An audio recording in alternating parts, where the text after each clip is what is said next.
a la ciudadanía que el día de hoy está pendiente del tratamiento de esta propuesta de ley catalogada económica urgente de alivio financiero. Pido se autorice, se proyecte una presentación que permita ilustrar cómo se llevó adelante el debate dentro de la comisión, estimado presidente encargado. Autorizado, señor secretario. Gracias. Por favor, TIC, proceder. Como un preámbulo, legisladores, prohibido tener memoria corta.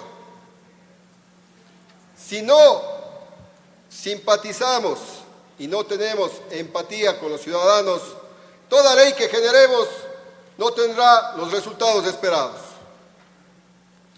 Qué bien que hubiese sido que se les pueda escuchar a ese ciudadano que el día de hoy abre su nevera y se encuentra con sus productos dañados porque no hay energía.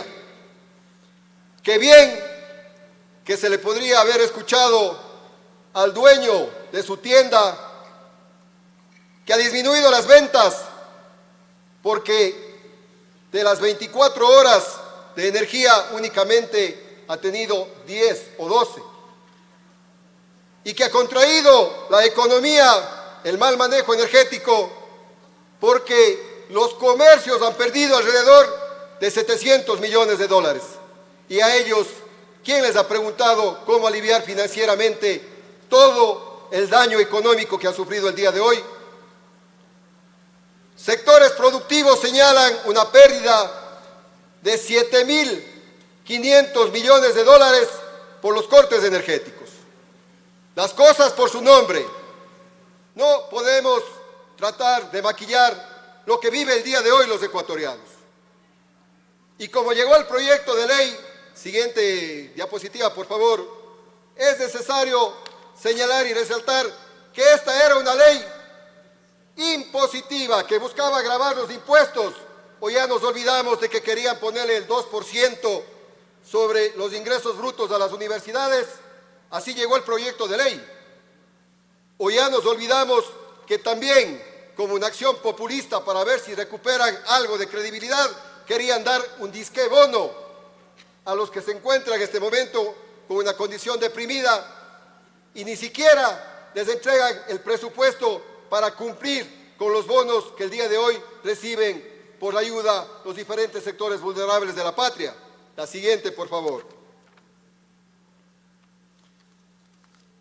O peor aún, meterle al país en un lado arbitral queriendo gravar un impuesto al sector minero que tiene contratos y cláusulas firmadas en donde si se les terminaba imponiendo un impuesto iba a pasar lo mismo que ha pasado con las escuelas del siglo XXI, que por odio el señor Moreno suspendió, y vean lo que hoy día de hoy estamos pagando por repetición, cerca de 80 millones de dólares.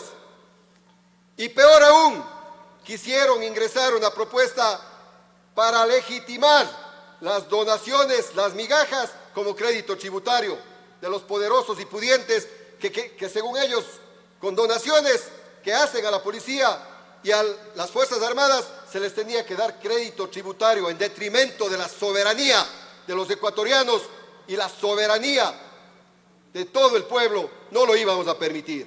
Así llegó el proyecto de ley, las cosas por su nombre.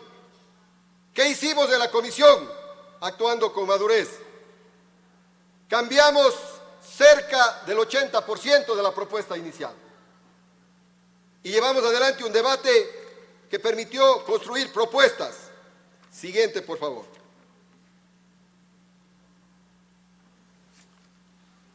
Ojo, no olvidemos también que la propuesta que planteaban era entregar, o más bien dicho, condonar deuda. Y eso quiero hacer la puntualización porque aquí se trató y la ciudadanía lo asimiló. Querían terminar condonando deuda a los grupos de poder con la simple presentación de un carnet de discapacidad. Eso eliminamos de la propuesta de ley para que no se beneficie a ese 2% de la población en detrimento del 98% de la población. Siguiente. Digamos las cosas por su nombre. Lo relacionado y lo que se señala a la disposición transitoria cuarta. La siguiente, por favor. Siguiente. Una más. Lo relacionado al refinanciamiento de la deuda del IES. Sí, es un beneficio, pero como se terminó aprobando porque no hubo el espacio para escuchar a todos los sectores, solamente se beneficia al 5% de la población. No digamos cosas a medias. Una verdad dicha a medias no se vuelve en efectiva. Solamente el 5% de la población se beneficia con la propuesta planteada. He ahí los que comparecieron el día de hoy, la necesidad de haber mejorado y ampliado habiendo escuchado a estos sectores. Pero como dicen, del lobo un pelo, ya está. No hubo cómo hacer más. La siguiente.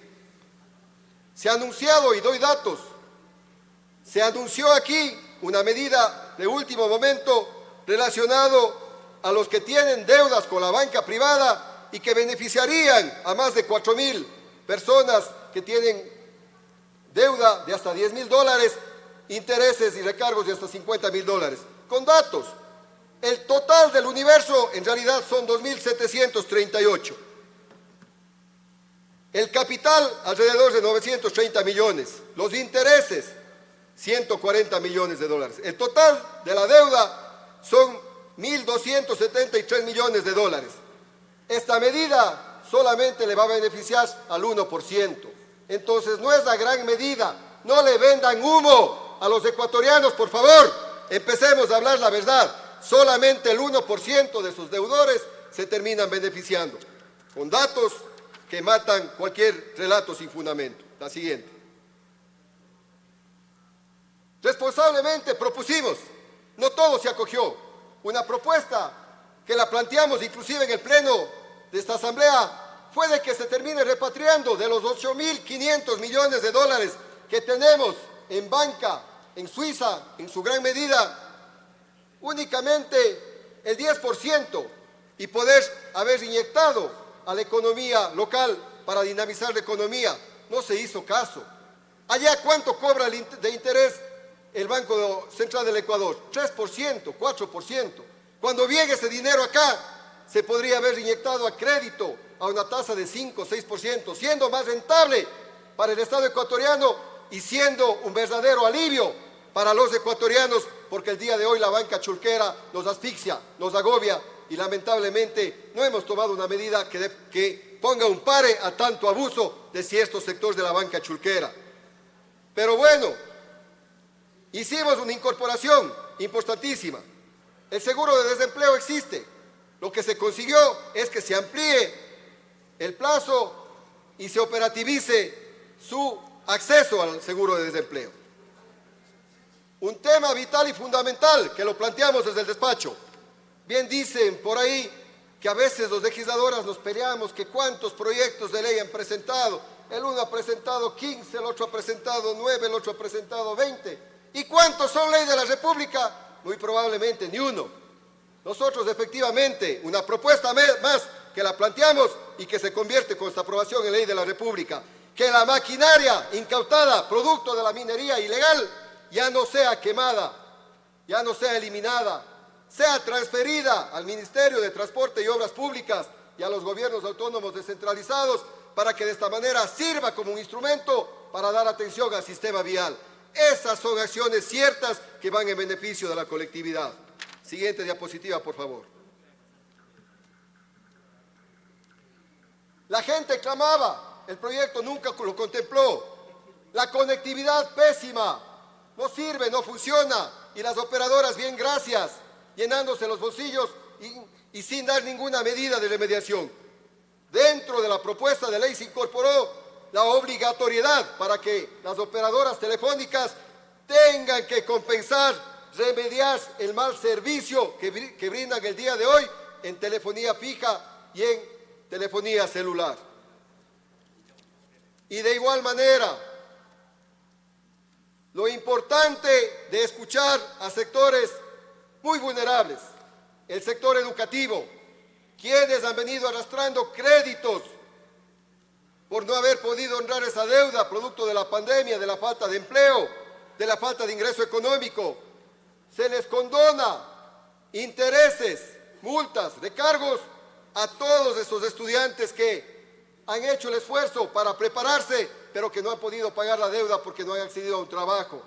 Y un punto más, a ellos sí el beneficio, para todos los estudiantes con discapacidad, con enfermedades raras, catastróficas, condonación total de la deuda. Eso sí es pensar en el pueblo ecuatoriano y esa es propuesta que salió desde esta bancada de la Revolución Ciudadana, estimados legisladores. 30 segundos, legislador. Voy terminando. Los gobiernos autónomos descentralizados del día de hoy tienen problemas en la caja fiscal porque el Estado no termina de honrar la deuda o lo que por ley les compete y les corresponde. Con este artículo que se incorporó y que será votado el día de hoy, se les permite un cruce de cuentas entre el Banco del Estado y entre los gobiernos autónomos descentralizados, para que de esta manera no termine paralizando la obra. Si el municipio debe al Banco del Estado, pues puede hacer un cruce de cuentas con la deuda que tiene el Ministerio de Finanzas, con el municipio, con la prefectura, y así continuar con la obra. Y lo importante, y con esto cierro, estimados legisladores, todo proyecto de ley debe tener transparencia. Incorporamos una transitoria para que el SRI obligatoriamente publique los nombres y los montos de los que se benefician con esta ley y para que no haya cosas en oscuras ni entre gallos y medianoche. Transparencia por sobre todas las cosas. Un proyecto de ley mejorado que sí en algo aliviará la difícil situación del país, pero mientras tengamos ineficiencia, incapacidad y únicamente se gobierne para esa burbuja de la opulencia, este país, por más esfuerzo y ley que aprobemos, no saldrá en adelante. Señoras y señores, muchas gracias.